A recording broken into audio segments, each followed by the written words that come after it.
Hello दोस्तों, मैं प्रियंका ईश्वर कृपा में आप सभी का स्वागत करती हूँ। दोस्तों, मैं बात करूँगी प्रदोष व्रत के बारे में।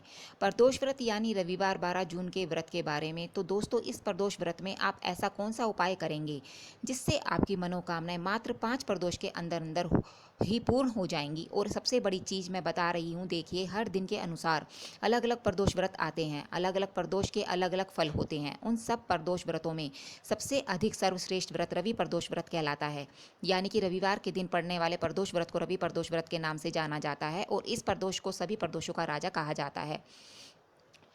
चूंकि इसको इसलिए ये कहा जाता है। और दोस्तों, आज का जो प्रयोग है वो दुर्लभ प्रयोग है, अमुक प्रयोग है, और इस मौके को आप छोड़िएगा मत। यह मौका आपके लिए बहुत ज़्यादा विशेष है, तो इस समय को आप छोड़िएगा मत।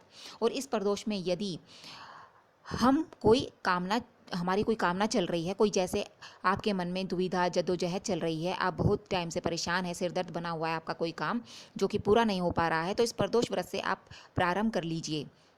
और विश्वास मानिए दोस्तों, मात्र 5 प्रदोष के अंदर अंदर आपकी मनोकामनाएं आपके सामने होंगी और चमत्कार आप कुछ महसूस करेंगे कि यह तो साधारण नहीं है, इसे तो कुछ ना कुछ चमत्कार शामिल है। तो ऐसा आपके साथ अवश्य होगा।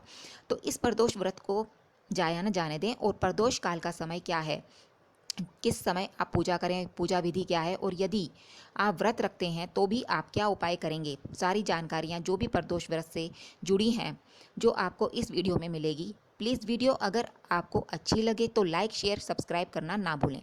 अब बात करती हूँ, यदि आप इस प्रदोष का व्रत रखते हैं तो आप कब रखेंगे। देखिए, यह कहा जाता है सर्व कामना पूर्ति के लिए अलग अलग दिनों के लिए, जैसे सोमवार को प्रदोष व्रत भगवान भोलेनाथ की कृपा मिलती है। मंगलवार को ऋण से बचने का वाले प्रदोष होता है। मंगल ग्रह को मजबूत बनाने वाला प्रदोष व्रत होता है। बुधवार को बुध को मजबूत, मतलब अलग अलग दिनों के अनुसार प्रदोष व्रत अलग अलग लाभ प्राप्त होता है। अब ये प्रदोष जो है आपके सूर्य को मजबूत करने के साथ साथ कहा जाता है, देखिए, जितने प्रदोषों का संग्रह है, यानी कि जितनी अलग अलग दिनों के प्रदोषों का संग्रह है, उन सभी में सर्वश्रेष्ठ व्रत है रवि प्रदोष व्रत माना जाता है। कहा जाता है जब आपको सोमवार का प्रदोष व्रत रखा काम नहीं हुआ, मंगलवार को रखा तो रविवार के प्रदोष व्रत को धारण करना चाहिए। व्रत रखना है तो रखे, जरूरी नहीं आप व्रत रखें। बिना व्रत के इस उपाय को कैसे कर सकते हैं, देखिए, आप जो है सुबह सात्विक भोजन लें, बिना लहसुन प्याज का बिना जो है करें। शाम शिव जी के मंदिर में प्रदोष काल जो समय मैं बता रही हूँ, उस काल में आप शिव जी के लिए कुछ भेंट दे दीजिए। शिव पुराण में लिखा गया है कि व्यक्ति शाम के समय शिव जी के लिए प्रदोष काल में रात्रि के पहले पहर में, जिसको हम प्रदोष काल कहते हैं, उसके शिव जी के लिए कुछ भेंट ले जाकर मात्र शिव दर्शन कर लेता है, उस व्यक्ति की संपूर्ण मनोकामनाएं पूर्ण हो जाती हैं और मृत्यु पर्यंत वो शिवलोक को प्राप्त होता है। तो श्रेष्ठ का मतलब क्या होता है, भेंट। हम उन्हें क्या भेंट कर सकते हैं, क्या उपहार दे सकते हैं उन्हें, उनके लिए उनकी प्रिय चीज़ें जैसे बेलपत्र, भांग, धतूरे, जो भी चीज़ें हमें मिल जाती हैं, वहीं उनके प्रिय चीज़ों का उन्हें हम भेंट करेंगे, उन्हें समर्पित करेंगे। तो यदि आप व्रती हैं तो सुबह सवेरे आप सबसे पहले जागेंगे, घर में जो भी फ़ोटो शिवलिंग जो भी है उसका बहुत अच्छी तरह से पूजन कर लेंगे। व्रत है तो आज फलाहार लेके व्रत रखेंगे, तो फलाहार ले लीजिएगा, 1 बार 2 बार, जितनी बार आप ले सके, ज़रूरत है आपके शरीर के अनुसार आप ले लीजिएगा। फिर 4 बजे शाम से आप पूजा की तैयारी करने लगेंगे। कोई ज़रूरी नहीं है कि आप 4 बजे से ही करें, अब दिन बहुत बड़े बड़े होने लगे तो आप 5 बजे भी तैयारी कर शुरू कर लेंगे। आप सबसे पहले गंगा जल से स्नान करेंगे, उसके बाद मंदिर में तुलसी जी के आगे अपने घर घर के मेन गेट पर आप जो है घी का दीपक जलाएंगे। जलाने के बाद आप धूप बत्ती वगैरह करेंगे अपने घर के मंदिर में इत्यादि।